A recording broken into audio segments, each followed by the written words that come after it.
Përshëndetje miq, ja ku po takohemi këtë herë për të komentuar pak Brikenën dhe Mateon, këtë marrë këtë lë. Mateo jashtë seriozisht në hall të madh.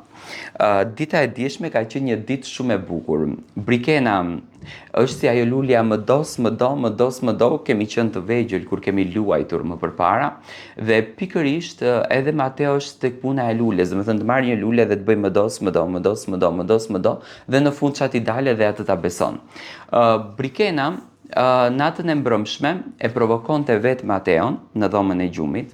Në fakt provokimi nisi që nga dhoma e ndenjës, duke biseduar të dy së bashku, Brikena duke i treguar qefet e saj, si ka qef të flenë në krevat, a do të flenë e mbuluar apo do të flenë e zbuluar, në qoftë se i hikën një organi mbulesa mos se hiq, mos se vej, unë e kam qef të flë ashtu, duke i treguar se si e mban trupin, çfarë kremrash përdorën, sa herë bët palestër, do të thënë duke prekur pak në atë imagjinatën, le të themi eksituese, nuk dua ta quaj seksiste, por në imagjinatën eksituese të një djalit.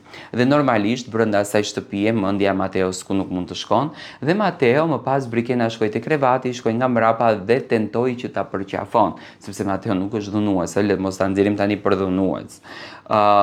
Brikena u largua dhe u afrua përsëri. Tani, çfarë shohunte Brikena? Unë te Brikena shoh dashuri por nuk shoh guxim. Do të thënë shoh pëlqim por nuk shoh guxim.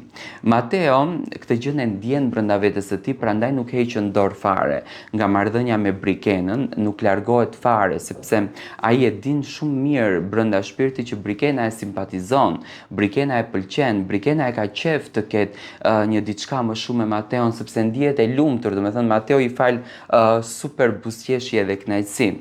Tani, a do ndikoj Luizi që Brikena dhe Mateo të bëhen çift, ndoshta duke ju thënë diçka, duke ju fol diçka, ndoshta duke i përdor ato metodat e veta të vet Luizi që i ka për të bërë lëvizjen ato të dy.